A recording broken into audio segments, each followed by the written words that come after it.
Hello, everybody. This is Facing Phantoms, and you're listening to the Whispers Within podcast, the show that discusses all things 863 for people who love Project 863 and the community. As I said in the beginning, I am Facing Phantoms. I go by he, him, and this is episode 3, What is AI?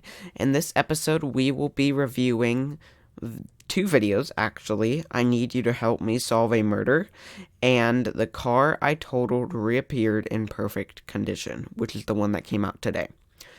We are also reviewing last Friday's because I did not get a video out on Friday. I'm going to try to this Friday. I just wasn't sure if it was going to fully work at my father's house. But before we get into I Need You to Help Me Solve a Murder, we have a few announcements, including the schedule. So, Mondays at 9 p.m. EST will be Monday's video, going over the video that was released that day. Wednesdays are the same thing, 9:30 p.m. EST, going over Wednesday's video that came out that day. I'm shooting for Thursdays to be Minecraft night. I'm hoping I can get that all set up. It probably won't be another week-ish before Minecraft night starts to be hosted, but hopefully it will be coming soon enough. And then Friday, I will be testing out if recording will work on my laptop this week, and that's why I'm going over Friday's video today, because I wasn't sure if it was going to work, and I just didn't want to go through the hassle of it over the weekend, because I had state testing today, which is fun, and I'm really tired if you can tell. But also, if you hear any static in my microphone, I am getting that fixed. I contacted the company that made my microphone. I got my microphone off of Amazon, though, so they can't really do anything besides tell me to contact Amazon, which I am, and I am getting a refund, or I'm getting a new microphone. I'm shipping everything back and getting a new one. So, hopefully the new one won't have as many problems, and hopefully everything will go smoothly from there. Also, a really big announcement. The Discord is releasing soon. It is free. It is not paid for, of course. It will most likely be released this Wednesday or Friday. It might be delayed to next week. It just depends. I've been testing it out. We've been running into issues every time I test it out. Little areas that you guys don't have access to that you should have access to, and little areas that you shouldn't have access to, you have access to. So that will hopefully be releasing soon, and that will then be put in my link tree. It might be put in my link tree. I'll have to sort that out with some other Discord servers that I want to self-promote on. And it will also be put in the description of the video. Not this video, but Wednesday's or Friday's video, I'm hoping for. How will the Discord work, though? I will make a dedicated video explaining the Discord and going over it on the screen. And I will list off the channels, and I will explain them, and I will explain how the stage will come into play sooner or later. Stage will probably come into play for another month before I get everything set up. And again, everything isn't set up fully yet on stream. I just basically got the basics done, and I started recording, which everything is okay, but I think I do want to make some more improvements. So, look out for those. And now, let's head into the video, I Need You to Help Me Solve a Murder, produced by Spellbound Inc. and Matthias. So, very in the beginning, the cut-ins are back, where basically Matt randomly cuts in and explains things. I really miss those. I always loved the cut-ins that they used to do at pretty sure they stopped it when it was named Spellbound. But when it was High Five, they did these short interview cut-ins, and this reminds me of them, and I'm liking that they're back. It brings back a lot of nostalgia about how the old videos functioned if you watched the old videos. And in the beginning, we are greeted by Luna, the one and only Luna, the amazing Luna. Which, if you don't know, Luna is Matthias' daughter. She is the cutest thing ever. I mean, Luna's just amazing. We love seeing her on Dope or Nope and everything. So go Luna. Happy Luna. And remember, Dope or Nope is not yummy. If you watched the video, I'm sure you have if you're watching my podcast, unless you're just watching it for entertainment and you have no idea what Project 863 is, and that is completely fine too. But I really recommend watching Project 863, the link tree, which is everywhere that you find me on, Instagram, YouTube. You can find Matthias' channel on there, and you can go through the playlist and watch Project 863 playlists. I highly recommend it to get caught up. And yeah, if you're listening to this podcast, you probably want to watch 863, or if you're not interested in 863 at all and just watching because I'm doing this and you know me personally, then that's cool too. Hi. Next, we get to another Apple II for the new emulator. I really hoped Deb was not dead. I was hoping that I was holding out hope. We'll get into that later, but holding out hope that Deb wasn't dead because I wanted to turn on that emulator, connect it all up, and I wanted her to appear like, hey, I'm not dead. I just went into hiding again, and I'm the one who stole the Absolate, by the way. I still believe Deborah stole the Absolate, yes. There's no, I don't see another way or somebody who could have, I don't know. Let me know what you guys think in the comments below. But then, I have a little theory to put in with that, though, too. If Deborah can predict things, she could have known that people were hunting the Absolate, and she could have broken in knowing they were hunting it, and then went into hiding and hoaxed her death to make it seem like she didn't have it. Do you guys see what I mean? Like, she stole the Absolate and then hoaxed her death to make it seem like the Absolate was, like, actually gone. Like, somebody stole it and she's rolled out of everything so they won't go looking for her because she's already dead. You guys see what I mean? Let me know your thoughts on that, too, down below. All these theories. Let me know all your theories down below, and we might go through them. If you ask me to go through them and I see that comment, then yes, I will most likely go through it.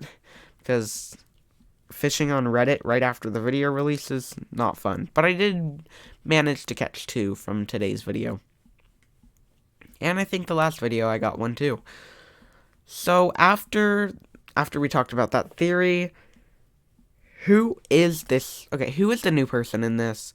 They're always sitting with them. They seem like a major part of the team, but they've never really, said anything to Subject 4.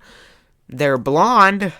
Just saying. No, Deborah. No, I'm joking. That's probably a stretch that Deborah started working there, but, I really want to know who they are. I'm curious. I'm usually curious when I see somebody new at Spellbound, because Subject 4 knows everybody at Spellbound. When we see something new, I feel like we just need to know and get comfortable with who they are, if you know what I mean. Then we go to the little outer British picnic that they have, and then Michael introduces us to Michael Badal, which, if you don't know, produces all of the music you will hear on this podcast, which I do want to get set up. It's not set up yet. One of the things that I want to get set up is Michael Badal's amazing music. Shout out to him. Go check Project 863 soundtracks out on Spotify and everything. While you're listening to this, you could be jamming out to Project 863 soundtracks on Spotify. That's all I do. But after we get introduced to his bongos, we go look for the package of the Apple II, because we're in the other base and we see that it got delivered. So we head over there, open it up, and there she is. She's back. Deborah Apple II. Whatever you guys picture the Apple II as, I picture her as Deborah, but I'm genderizing the Apple II. I picture the Apple II as Deborah. So yes, I'm just gonna say she as the Apple II. So we get the Apple II, Sorry. I just messed up my outline. Yep. Okay. We don't go to the Apple II quite yet. Oh, that was scary. My LED lights turned off. We don't go to the Apple II quite yet. We go and turn on the server. What happens when we turn that on? It sparks. Doesn't work, but one thing we do need to do with that server is we need to get all of those drives out before turning it back on. We do not need to be ruining those drives. Those drives probably have very important information on them. We need to grab those, put them in the safe or a safe place that Matthias was going to put the safe or wherever they end up putting it. It just needs to be safe because I feel like there's a lot of valuable information on those. And then we see that the Apple II is here. Sorry guys, I messed up my outline. I was reading from the bottom to the top for some reason. But we check I'm pretty sure it was the eBay or FedEx site, and Apple II arrived. We head over to that base. Apple II is here. We go to the package room. We unpackage it and head to Matt's office. I'm sorry, but the green in Matt's office perfectly matched the Apple II vibe. It was amazing. I mean, just me? I feel like it's not just me, but if it is, just let me know. But it was pretty cool, if you ask me. Okay, so, and then we get to the Megadesk lights acting up. This is probably a stretch, but what if Megadesk got bugged? Like, stuff under it was messed up. Did Nelson bug it? In a way? I mean, it's probably a stretch, but I mean, you can't be too safe around Syntech. If you've been on this journey as long as I have, you know that. You can never underestimate Syntech. So, we get the lights all fixed. Sorry. Let's turn her on, the Apple II. We turn her on, hook up the emulator and everything, turn on the display. Who is this? Honestly, I recognized her, but didn't at the same time. Where is Deb? I was holding out hope that Deb was completely alive. And I was holding out hope like, Deb's going to answer this. I mean, again, the team was correct. It's basically impossible technology-wise to be talking to her, but nothing's impossible, Syntech. If you've been along with my journey as long as I have again, you know that. But where is Deb? Why isn't she there? I was quite angry. So we get to questioning Deb. What is your subject number? She asks us if she wants us to be called by our subject number or our alias. I haven't looked up alias. I'm assuming it means name. But what would she call subject 4 as an alias? Because we don't have a name. We're just subject 4. I'm sort of wanting to know what she would call us if she brought us up. Would she just say subject 4 and say no name entered, or would it just say, I mean, what if it said Bailey? That would be pretty cool. That would be like showing Bailey's role more in this and proving that, yes, she is basically the voice inside the show for Subject 4. And then we get to this, it can't be her. It's basically impossible because we weren't even connected. So I admit it wasn't even possible to talk to Deb in the first place because the server was broken and we basically had nothing to connect to. So I'm not too sure what I was expecting from that, but I don't know, honestly. Okay. I just want to look at something real quick. What exactly is AI? So, if you guys didn't know, artificial intelligence, I just looked this up and got it from Google, because I didn't know how to explain it myself. I looked it up for myself and thought I'd put it in here. Artificial intelligence, which is what it stands for, is intelligence demonstrated by machines as opposed to the natural intelligence displayed by animals, including humans. So, basically, a robot, in a sense. Basically, an AI is artificial intelligence, not an actual mind functioning with, like, nerves, but a robot. You guys probably know what robots are. If you don't, look up what a robot is, because I'm not gonna do it. But, and then we get to the most horrifying part of this whole episode. You guys probably know where this is going. Could you please start all sentences or questions with D3B? I hate this! This is the worst. Why is this a thing? This shouldn't... What? Like, why do you add that?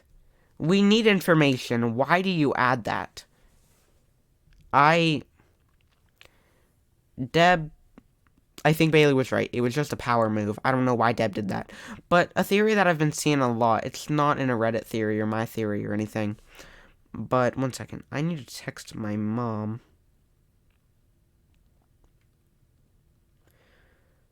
that I am podcasting because she just got home. I'm recording, not podcasting. So, what if we put W3S, Wes, or N3S, Ness, for, like, Nelson? Like, I'm not too sure if that's the reason she added that, or... I don't know. But I think Bailey was right. It was just a power move. So what does she mean by she is alive and dead? Let me know down below what you guys think she means. I am agreeing with Woods fully. I think she means that her AI self is alive, but her physical being is dead. So her body, sorry I just yawned, is deceased, but her physical being is, how would you put that? Her body is not living anymore. Her body is dead. Let me know down below if you guys think anything different from that. I honestly don't know. Deb's really cryptic as she was in this, putting us on more riddles, but let me know what you guys think she meant by all of that.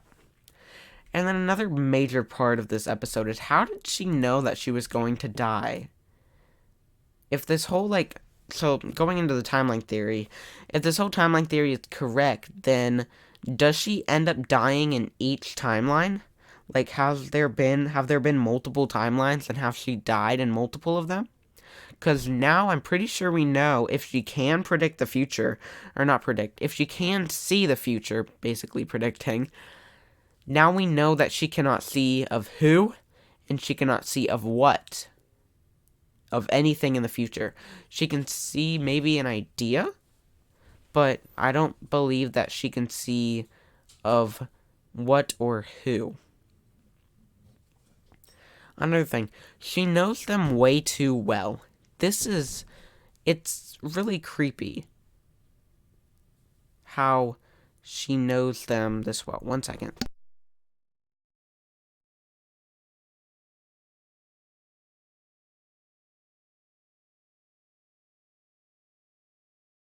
Okay, sorry, I am back. So it's really creepy that she knows them this well, that she knew that she knew that they would be looking for these certain words that would trigger an unnormalized sequence of her talking and put her actually into the seat of being her role, as she says later in this episode, as Deb, and being actually there, physically there, instead of us talking to, how did Sam put it? She said, a default mode. Us talking to a default mode. Which apparently, and what's really weird is she said there's no default, like there's no code word at this time. Does that mean while we progress our relationship with this AI, there will become code words? I'm honestly not sure. And then we get to, she was indeed murdered. and then she cannot see by who or what, but she was murdered. And apparently we have 356 subjects to go through. Which, oh my gosh. I feel like they need to ask her, hey, can you give me all of these subjects and then put it maybe in the premium database? Because that would be a nice thing to include for the premium members. I feel like all of Subject 4 would need to see it at some point, but in the beginning, maybe just the premium members getting in hands-on with it, seeing what we can do. And then she says, what we need the most is the journal. What could the journal do for us? I mean, honestly, things just appear in it. Like, is that really going to be our most viable source? I don't understand what she means by that. We used to think the journal was just this crappy thing that just was basically basically a dead end. The journal had nothing in it. But now it's playing this huge part, and it just doesn't make sense. That episode, it was weird. It was really weird. I don't like having another Apple II, especially in Matt's office. But it was different, if you'd ask me. Probably because I learned that Deborah's dead, and I don't want to accept the fact that she's dead. But she is, and we all will cry about it, and we all will have our grieving times about it. So, now to the next episode, which, if you guys don't know, which is today's episode that you guys watched today. The car I totaled reappeared in perfect condition. So, what we start off in the beginning is car vlogs. Car vlogs are back. I'm really happy with this, honestly. I sort of started tearing up. 1 second, I'm texting my mom again. I sort of started tearing up, because I missed those. It brought back a lot of deja vu, as Sam mentioned later in this episode, and nostalgia. But it's nice having them back. It's sort of like comforting in a way. So then we get to the morning meetings. It feels really nice as Subject 4 to be included again. I'm sorry, guys. I'm really tired, if you can't tell. It's hard to stay on focus. But it feels really nice to be included again in, like, these meetings. Like, everybody missed, like, the vlogging type style and the meeting type styles. It feels nice to finally be back with the team, in a sense. Like, we were always with them.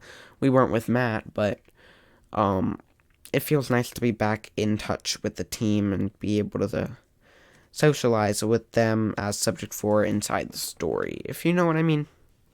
Do you understand what I mean? I mean, let me know how you guys feel about the more vloggy type down below. I mean, I'm liking it. I missed it. I know a lot of people didn't miss it and want them to get straight to the action, which I do understand, and that's how I sort of am. But I like the talking, sort of. And then we get to, apparently Matt called the cleaning crew. And she was not a part of it. The lady, if you don't recall, the lady that stole the Absolate was not a part of it. I do not think Gary Reynolds sent somebody in to steal this. If I'm being completely honest. I don't think he sent somebody in to steal it because, I mean, the night before, it was already stolen, and then Gary said that they need to hand it over. So honestly, I think it was Deb that went into hiding afterwards, and apparently she claims, or something claims, that she's dead, in a sense. I don't know. I'm hoping it's not a bad guy, and I'm hoping it's like Jordan Kendall. I'm pretty sure Jordan Kendall was not a bad guy. She was a undercover journalist for Syntech, revealing the truth about them. So maybe we'll meet them here pretty soon. And then we get to Mega. I don't know how to do Matt's voice. Mega. I give up. I give up already. Never mind. But what do you guys want to see Mega back? I know he asked, but also I want to know because I don't want to go rifling through the YouTube comments. What do you guys want to see Mega back? Do you want to see Megadesk? Do you want to see more of like the Overkill Mega character? What are you guys interested in to see? Because, I mean, I think I want to see Megadesk back. I want to see Megadesk more upgraded because Nelson did not take care of it. Nelson, that's our poor little baby. Megadesk is our child. And we need Megadesk for Project 863 to go on. Megadesk can't just be a desk. It has to be Mega and Mega Green. If you guys don't see, the color of the spire on the videos are Mega Green, which I surveyed staff in the Civic 4 podcast to see what color it would be, and it was basically unanimous that Overkill Green won. So, that's a little backstory on that. And then they're having another meeting. I guess Matt got a new camera, which is pretty cool. Just like a vlogging camera. And apparently there's another Mountaineer in the same spot. So I'm just gonna cut out all of this. I'm just gonna go past all of the, what would you call it? All of the everything that happened between and go to where we were walking with the Mountaineer because it's sort of like vloggy styled and we're at 26 minutes right now. I'm aiming for 30 to 40. So, I don't know if you guys hear the static in the background. I do, and it's sort of annoying, but hopefully that'll be fixed soon. Thank you for putting up with it and stuff. But another Mountaineer. We get outside. Sam does her little bit. That was comical, if I'm being completely honest. I almost died. But she does her little bit and of climbing the wall, if you watched 2 years ago. And yeah, it's the exact Mountaineer. There is stuff inside though, like open drinks and candy. I'm pretty sure it was sugar babies. That was really weird. I just got 1,000,000 Discord notifications at once. Huh. Well, that's fun. They just randomly popped up on my screen as gray boxes going by each other really fast. Sorry, guys, I'm getting distracted really easily. I am super tired, as I've said so many times. But wait a minute. It's the exact same. Like, I'm not speaking about the VIN number and the code right now, but it's literally the exact same. Like, not the exact same make and model as Matthias said, but it's literally the exact same car. Now, when we looked in, I didn't see as many stains, so I'm hoping somebody wasn't murdered in here. And it looked a lot more cleaner. It just looked like somebody had left their trash in there. But I didn't see that many stains, but it's the exact same car. That's really weird. And then there were vultures. I know this is a really far stretch, but accipiters. Accipiters were bird of prey, if I'm not mistaken. 1 second. I don't know if you guys can hear myself typing. Accipiters. A genus of birds of prey in the family Accipiters. I'm not gonna try. But honestly, that's the first thing that came to my mind was birds, vultures, Mountaineer. Because John Doe's email was accipiters. I don't know if there were any numbers afterwards, but that's just the first thing that came to my mind. If you guys have any ideas on that, I wouldn't if I were you, because it's probably a really far stretch. But if you guys do, let me know in the comments below. My goal after this is to check on Spotify and see if there is notes. I don't want to keep saying to check in, like, comment down below. Sorry, my allergy is getting really bad. I don't want to say comment down below if you guys can't even do that on Spotify. I want to just say comment down below on YouTube and not like, I need to get that solved, I know. I'm really hot right now, holy crap. Okay, and then we get to, like, Matthias was mentioning how it was 2 years ago that we found a mountaineer. What? I've been following this story for over 2 years. I mean, just think about that if you have two. That is crazy. I've never kept up in a story for that long, if I'm being completely honest. So, and then we get to, yay, we're going for slushies.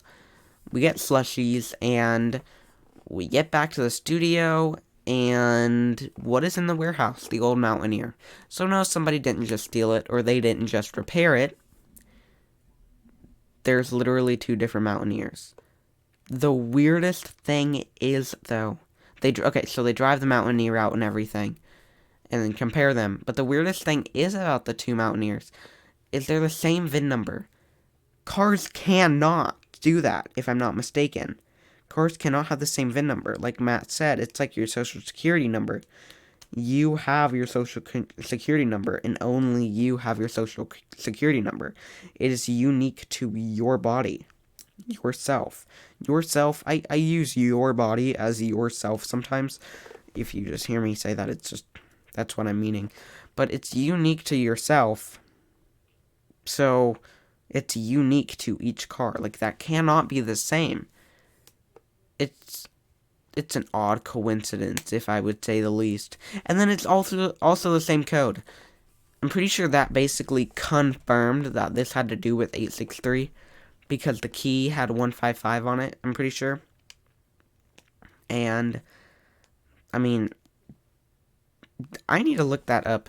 Does that make it legal for Matt to go in that car? I feel like it does, but I'm not sure. I'll have to look that up, and I'll let you guys know next episode. But honestly, next episode will probably be them going through the car and talking about it legal. So I'll look it up, and you guys will probably find out next Wednesday when the next episode comes out.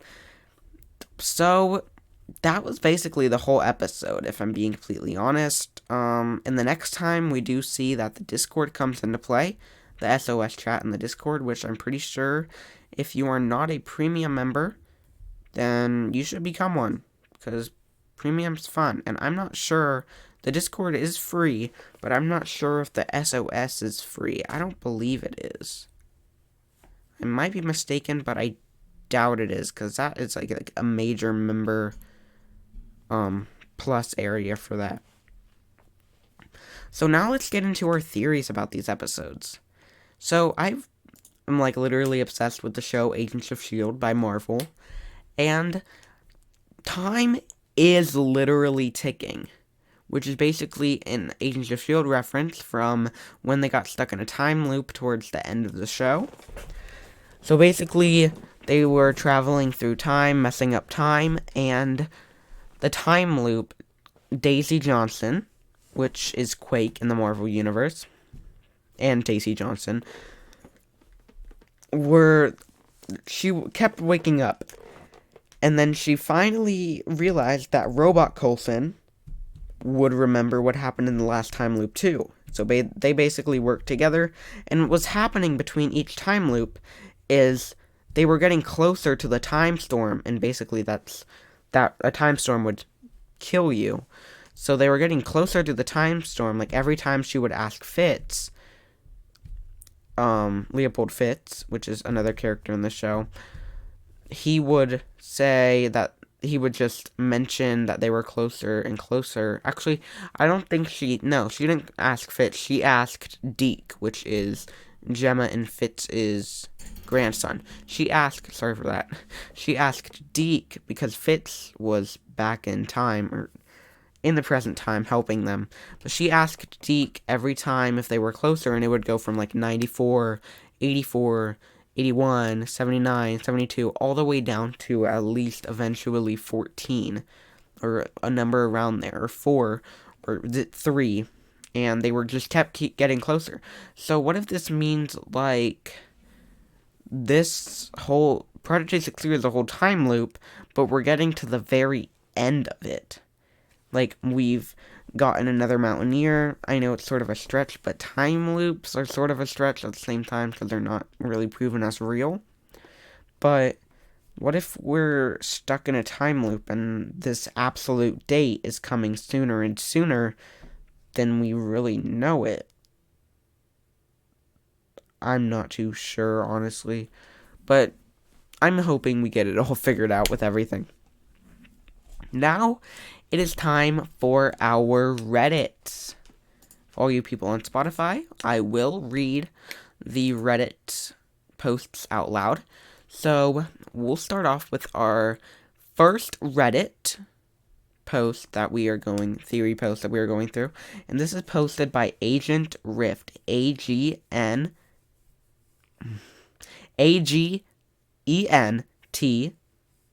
RIFT.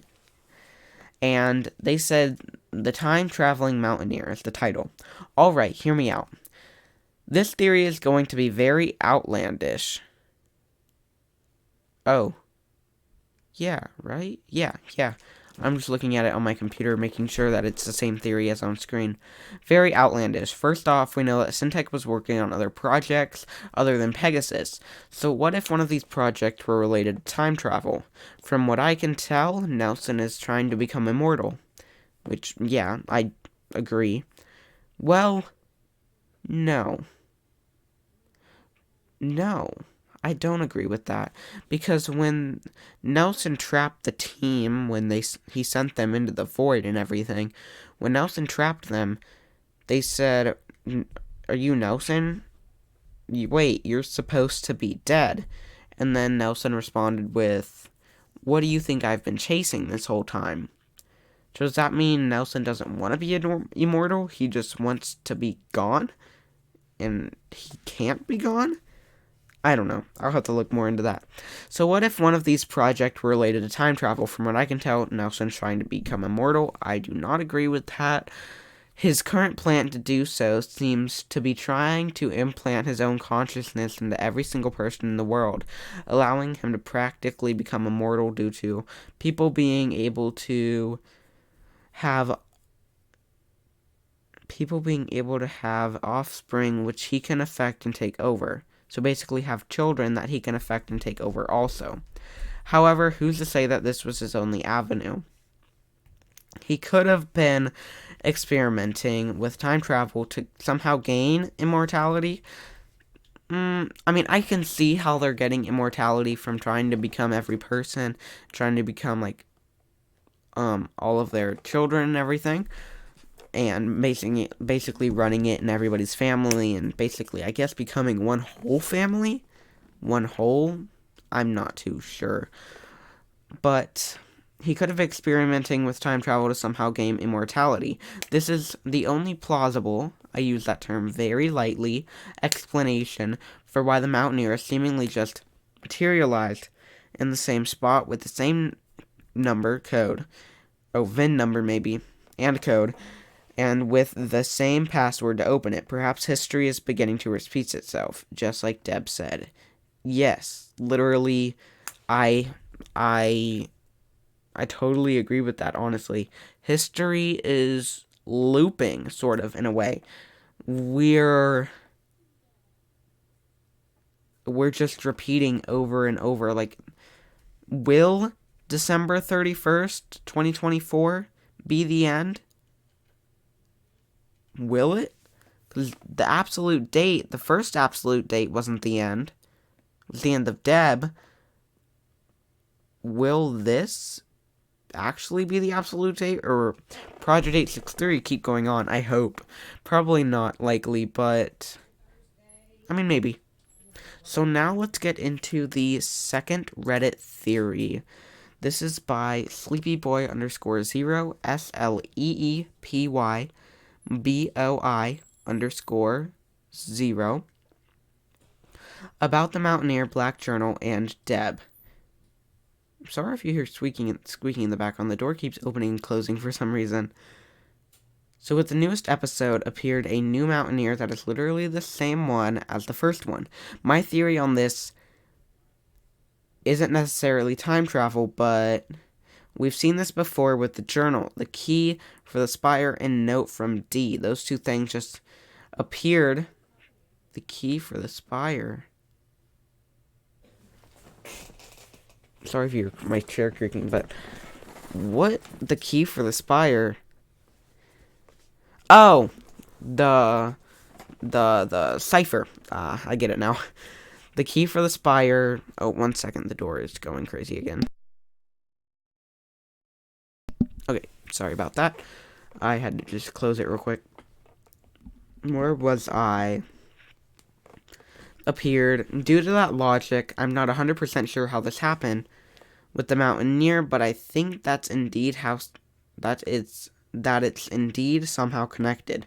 One more thing about the journal and Dee's note, knowing that she is no longer with us, reading over that note again, it almost seems so clear that this is going to happen to her. Also, in both the call and the note, she speaks of sacrifice. Not sure how important that is to anything else except her own sacrifice. So yeah, looking back at that, I do see very clearly how she meant that she was sacrificing herself now. But was that what she meant fully? Or is there another, like, at first I sort of thought that Matthias was the sacrifice, and, like, Matthias becoming Nelson was the sacrifice, and that's been there for a while, and we just have skimmed over that. But honestly, looking at it from their perspective, is what I meant to say, it does seem like maybe we honestly should have known. Like, it's blatantly obvious in that note. It's just completely, it's confusing, honestly. It does seem completely obvious that she was sacrificing herself. But, I mean, who knows? It's Deb. She plot twists literally everything in this show. But that is basically the end of these both episodes and the Reddit theories. But before we get to going, I do want to say again, the Discord is releasing soon, most likely this Wednesday or Friday. And then I will make a separate video for how the Discords will work. I hope you all enjoyed this episode 3 of What is AI? And I hope to see you all in the next episode. I thank you for listening. If you're either on Spotify, YouTube, Apple Music, Apple Podcast, or whichever you're watching on, I'm gonna attempt to get my mic fixed. I don't know if you guys heard it that much, but whatever you guys are watching on, thank you for being here. Please subscribe, follow, wherever you are. My link tree is on my banner, on my... Oh, also, shout out to Garrett for making the banner for me. I was having so much trouble with the banner, and he just went ahead and made the whole thing for me. So, thank you so much, Garrett, for making that banner for me. And I will see you all in the next podcast when the next video comes out.